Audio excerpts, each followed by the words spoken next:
Howdy folks, Matt here with Gulf Coast Fit on the Pacific Coast, actualmente, and just got done driving, very uncomfortable, tight, posture feels crappy, and something that I am fiending to do are some pull-ups, kind of a post-drive mini micro session, and what I want to do is break down the pull-up movement pattern and practice different aspects of the pull-ups. So here I am inside of a quite abandoned, quite janky, maybe an old Commodore, but this is my gym right now. The world is your gym, even if it's being held together by a thread. So naturally I want to see if this can support my weight, and if I had internet connection out here, I could make this alive. Maybe you would witness quite the fitness blooper if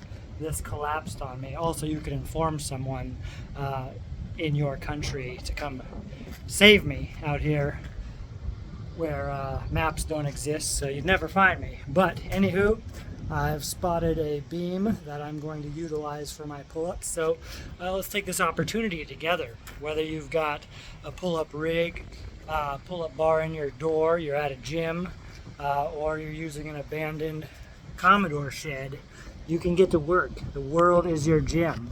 So let's run through 5 pull-up accessory exercises together. I'm going to start with some scap pulls. And now everything I do here is going to be extra challenging because I'll be using my fingertips. I don't have a convenient bar to hold on to, but great. It'll challenge the grip even more. I like that. So scap pull-ups, depending on your level, anywhere from 5 to 20. We'll see what I feel like right now.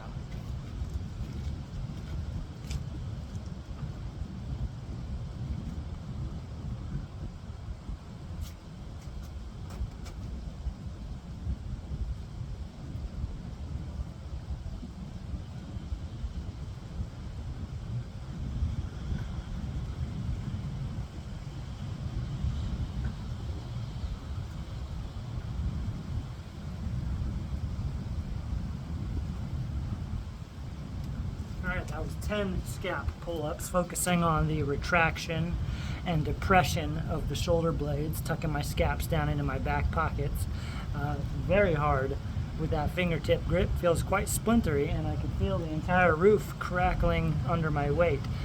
But we must train, and no excuses. So the next pull-up accessory exercise I'm going to do is a top half, or an end range pull-up. It's really like the last 15 to 25% of the pull-up at the very top. And once again, I'm focusing on depressing my scapulas, engaging my lats this time. Lats aren't so involved in those scap pull-ups that we started with. And so basically, we're pulsing on the top part of the pull-up. Again, 15, 10, 5, 20 reps, depending on what you got in the tank. Let's give it a go.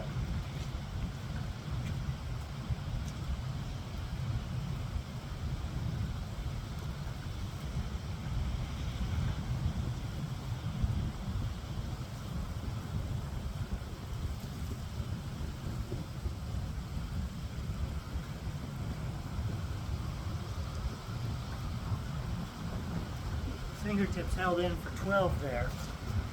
I really like those because at the top of your pull-up, that's where you're really engaging your lats the most, and you're tucking the elbows down into your sides, squeezing your lats. Also, a lot of biceps involved there. So that was 2. Exercise, pull-up assistance exercise number 3. What we're going to do is an isometric hold at 90 degrees. All right, strengthening the middle portion of our pull-up isometrically. Now, for funsies, I'm going to add some leg raises in there because, as we know, pull-ups are certainly an abdominal exercise if you're doing them right. So while we get the isometric hold, we'll get some leg raises in. The legs will be moving up and down. I'll go bent knee leg raises, but we hold an isometric pause, 90 degrees more or less at the elbows.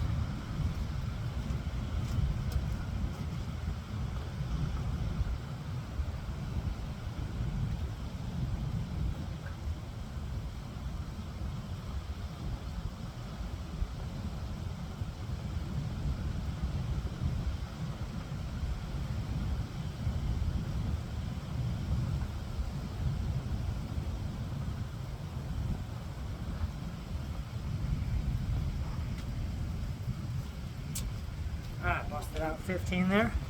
Felt pretty good, except for that wood annihilating my grip skin.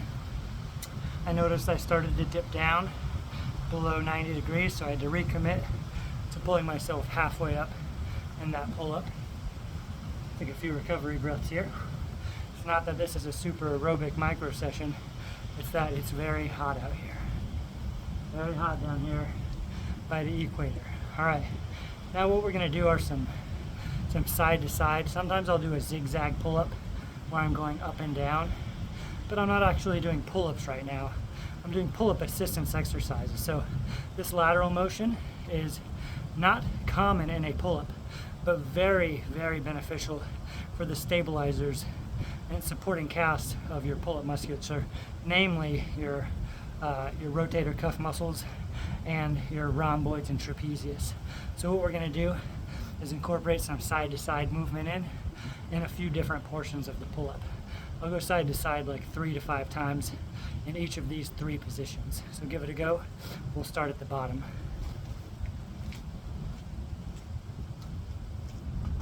Now it's not the very bottom of the pull-up, but like the bottom 25%. A little bit wider grip for this.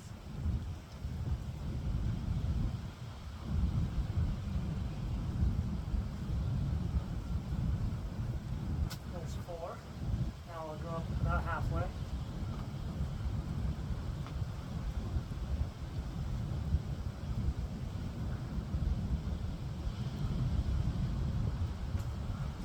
Got 4 zigzags again. Now we'll go up to the top portion, move side to side there. Really focus on your scapulas, protracting, retracting, abducting, and adducting.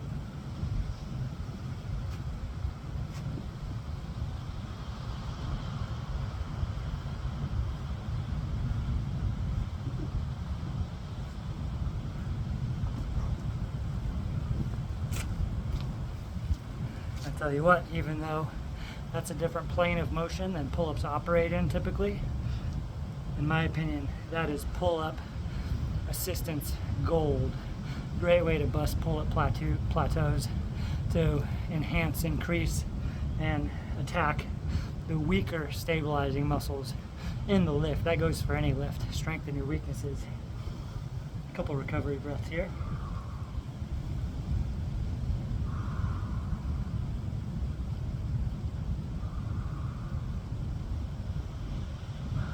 We're going to go full circle here. Now, kind of combining 2 concepts that we just addressed. We're going to do some scap circles from a hang. This is kind of a scap pull-up variation, similar to our first exercise, and it's similar to the lateral movement that we just did with our side-to-side kind of zigzags. Only now it's a circular motion. I like to alternate clockwise, counterclockwise. I'm going to perform this in the bottom position of the pull-up. So I'm not actually pulling myself up. I'm really focusing on mobilizing and engaging the scapulars. Looks like I'm twerking, but not the case. It's not a twerk out yet.